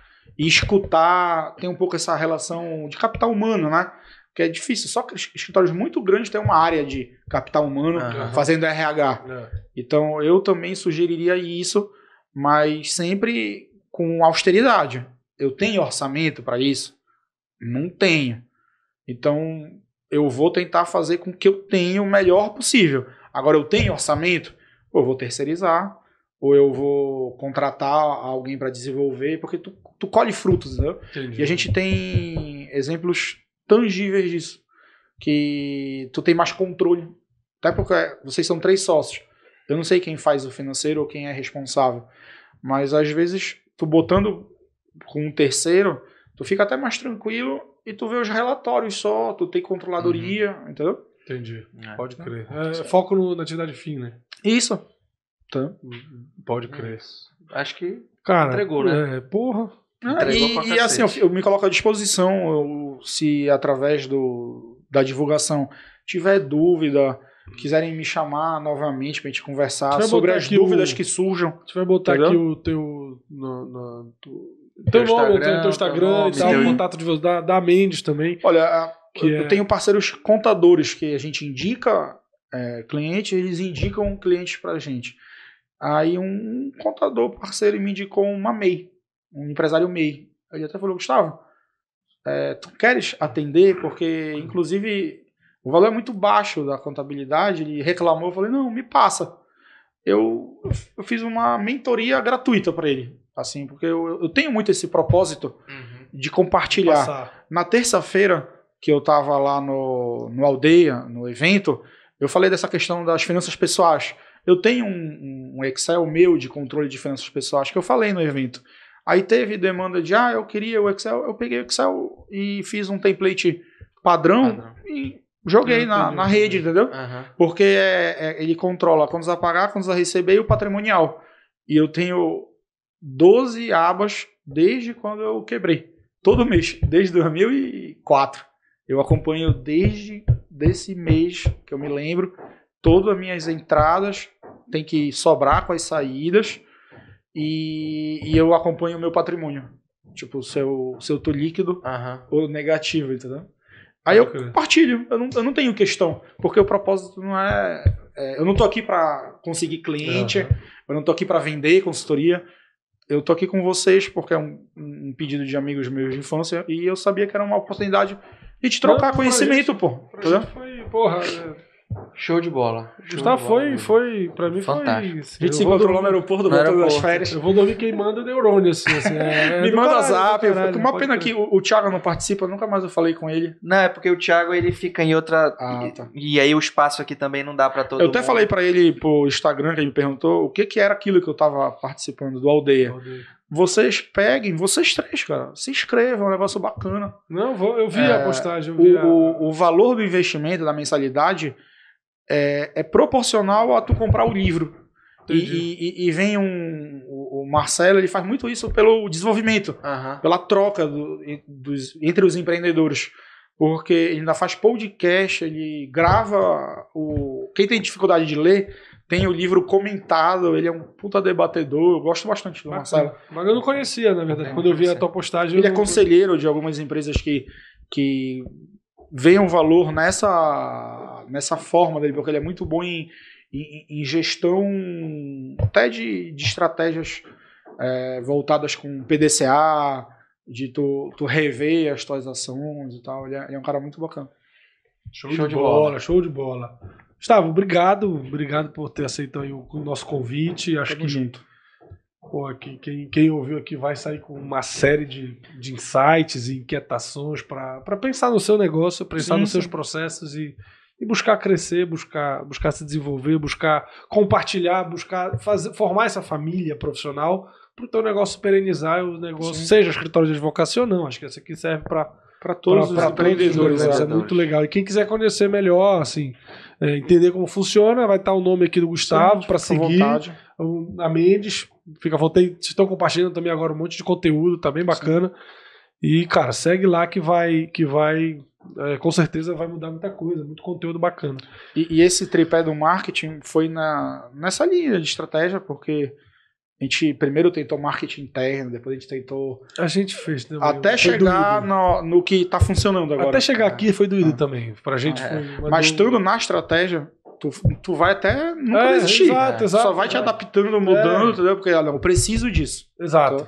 É nesse sentido. O podcast veio para responder um pouco essas inquietações que a gente tinha e com estratégia de outras... De marketing.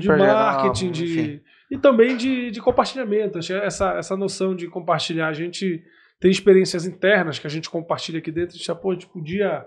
Tem muita gente que vem com não vou dizer vícios, mas com padrões de advogado, de experiências diferentes. E é bacana a gente compartilhar e ver o seguinte, tem caminhos diferentes em situações diferentes. Então não é só essa a realidade. E isso tem que servir de aprendizado para nós aqui, para quem está assistindo e para quem vem como convidado também. Muitas vezes essa troca é muito legal. Legal. E galera, esse foi mais um episódio aqui do CJPcast. Quem gostou, compartilha, curte, se inscreva no canal, ajuda a gente também a engajar a gente tem algumas facilidades no YouTube, quanto mais inscritos, mais engajamento tiver. Já temos que marcar a primeira live, o primeiro programa já temos que marcar. Opa, quero participar. Não, você tem conteúdo pra... Ao vivo não tem corte. Aqui não tem corte aqui também. Não tem corte, aqui também vai tudo pro ar. Vai tudo pro ar. O teu cintinho vai pro ar. Não, vai direto. E é isso, galera. Obrigado. Quem gostou aí, compartilha, comenta, se inscreve, sugere, põe nos comentários aí, segue a gente, fica à vontade. Vai ser muito bacana interagir com todo mundo aí. Valeu, Gustavo. Obrigado de novo. Valeu, amigo. Tamo junto aí, desde o ideal. Valeu. Tamo junto.